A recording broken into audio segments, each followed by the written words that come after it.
원자력 썰풀이 콘텐츠 핵썰어드립니다의 애작가입니다. 한수원에서 실제 원자력 발전소에서 운전원으로 근무 중이신 K 선배를 모시게 되었습니다. 네, 안녕하세요. K 선배입니다. 반갑습니다. 반갑습니다. 반갑습니다. 그러면 한수원 현직자로서 한수원이라는 곳은 이런 곳이다. 혹시 소개 한번 해주시겠다면 어떤 게 있을까요? 예전에는 한국의 전력 공기업이 한국전력 하나밖에 없었는데요. 거기서 2000년도에 발전 공기업들이 각 분야나 각 사이트들을 가지고 분사를 하게 됐어요. 그 중에서 한국수력원자력은 수력 발전과 원자력 발전을 가지고 이 두 가지 무탄소 발전원을 가지고 분사를 한 무탄소 전원 발전 회사라고 보시면 되겠습니다. 저희가 전력을 수력이나 원자력 발전원을 생산을 해서 이제 전력거래소가 지시한 대로 한국전력에 판매를 하고 한국전력에서 각 사용처로 이렇게 배급을 한다고 생각하시면 될 것 같아요. 그러면은 한수원이 설립되기 전에 그때의 원자력은 어떤 식으로 이제 운영이 됐었던지. 지금과 똑같은 방식으로 이제 운영이 되기는 하는데 대신 이제 발전소에서 한전에 전력을 판매하고 이런 절차는 없었죠. 생산해서 그대로 한전에서 가져다가 이제 배급을 했던 그런 시스템에서 지금 분사를 해서 다른 회사가 됐으니까 한수원이나 뭐 다른 남동발전, 서부발전 이런 발전소들에서 만든 전기를 전력거래소의 지휘하에 한국전력에 판매를 하고 한국전력이 이걸 배급하는 시스템으로 되어 있다고 생각하시면 될 것 같습니다. 주식시장을 생각하시면 좋을 것 같은데 예를 들면은 주식을 뭐 개인이 사고 팔고 하잖아요. 그 회사의 주식을 개인이 이제 사는 거고 근데 중간에서 중개 역할을 하는 게 증권 회사들이겠죠. 전력거래소가 그런 증권 회사라고 보시면 되고 그리고 한전과 한수원이 그 주식을 사고 파는 사람들이라고 생각하시면 될 것 같습니다. 그러니까 전체적으로 다 전력 시장이 이제 정부 주도의 약간 독점 시장 형태가 돼 있는 거네요. 네네 맞습니다. 이거의 어떤 장점이나 단점이 따로 있을까요? 장점이라면은 사실 미국 일부 지역에서 민간 사업자들 베이스로 했다가 블랙아웃 시대였던 적이 있는데 일단 민간 주도로 이루어지게 되면 아무래도 시장 논리에 맞춰서 발전사들은 더 많은 전기를 생산해서 팔려고 할 거고 경쟁이 일어나서 굉장히 일어날 텐데 전기라는 거는 만들어 놓고 저장했다가 사용을 하기가 굉장히 어려운 에너지란 말이죠.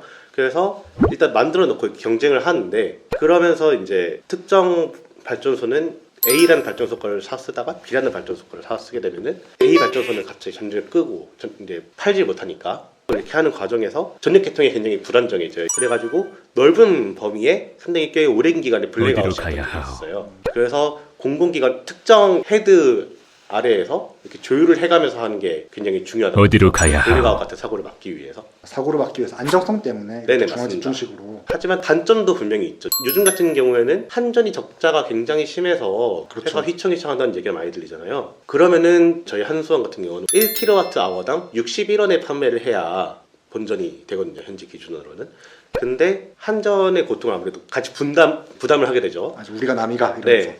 현재 1kWh에 55원에 판매를 하고 있거든요. 미치고 파는 셈이네요. 네네네. 이제 이것도 부작용이라는 부작용일 수 있고 또 정부 주도하에 있다 보니까 정부에서 세운 계획에 이제 무작정 따라가야만 하는 그런 영향이 있죠. 그러면 이제 대한민국 원자력 업계에서 그러면 이제 한수원이라는 업체는 이제 어떤 형태로 어떤 식으로 기여를 하고 있고 어떤 이제 포지션을 가지고 있는지. 원자력 발전소를 건설하고 운전하는 도매업자라고 생각하시면 돼요. 원자력 발전소를 설계하는 거는 이제 한국전력 기술에서 하고 연료를 만드는 거는 이제 한전 핵연료에서 하고 나온 전기를 사들여서 배급하는 건 한전에서 하고 그리고 뭐 어떤 설비에 문제가 있을 때 정비하는 건 한전 KPS라고 또 있거든요. 그것도 따로 와서 해주는데 그 원자력 발전소라는 전체적인 걸 다루는 거는 이제 한국수력 원자력이라고 이렇게 생각하시면 될 것 같습니다. 사실상 원자력이라는 어떤 발전 활동의 네. 가장 주체가 되는 셈이네요. 네네 맞습니다. 원자력과 수력이 왜 같이 가는 건지, 왜 같은 쪽으로 이렇게 하나의 계열사로 묶인 건지. 분사가 될 때 다른 에너지 공기업들은 대부분 석탄 발전을 가지고 분사를 하고 화력을 베이스로 나와졌어요. 왜냐면은 우리나라 발전 에너지의 대부분이 화력이거든요. 그렇죠. 상대적으로 소그룹인 수력과 원자력을 이렇게 뭉쳐서 하나로 이렇게 뗀 거죠. 그리고 수력만 따로 뺄 수가 없었던 게 아직도 그래요. 이게 그 댐이 있잖아요. 댐 중에 다목적 댐이 있고 그냥 물을 가둬두고 방류하는 역할만 하는 댐이 있는데 후자 같은 경우는 수정공사에서 관리를 해요. 다목적 댐 중에서 몇 개는 수력 발전을 하기 위한 댐이 있고 그리고 반대로 양수 발전을 하기 위한 댐들도 있단 말이에요. 이런 거의 경우에는 저희 회사에서 관리를 하고 있는 건데 수력 발전을 저희 회사에서 하니까 이 다목적 댐의 이제 관리 주체가 수자원공사로 되어야 되는지 아니면은 한국수력 원자력을 해야 되는지에 대해서 아직까지도 이 말들이 나오고 다툼이 있는 걸로 알고 있거든요. 그 전부터 다목적 댐은 이제 한전 소속이었으니까 아예 그렇게 다녔던 거죠. 이제 저희 전기 발전사 입장에서는 전기 발전을 하는 거는 다 전력 그룹 안에 있어야 되는 거 아니냐 라고 얘기를 그렇죠. 하고 수자원공사에서는 우리가 댐을 관리하는데 뭔 소리냐 라고 얘기를 할 수 있는 거죠. 원자력이랑 같이 묶어서 분사를 했는데도 이렇게 말들이 나오는데 수력만 따로 분사를 했으면은 아마 한전 입장에서는 괜한 분쟁을 만들 만한 그 중간지대를 만들지 않으려고 네네네.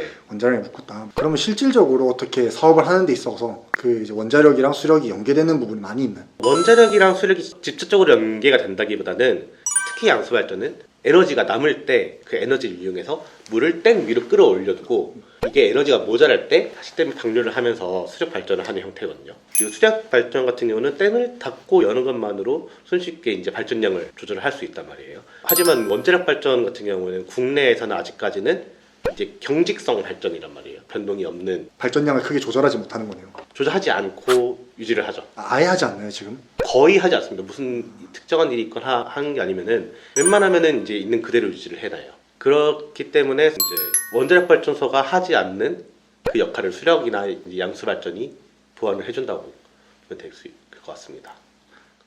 이건 이제 사실 상상하기 쉽지 않은 문제고 상상하기 싫은 문제긴 한데 네. 만약에 이제 원전 사고가 났다 했을 때 한수원의 책임은 그러면은 이제 발전 주체로서 좀 큰 책임을 지게 되는 건가요?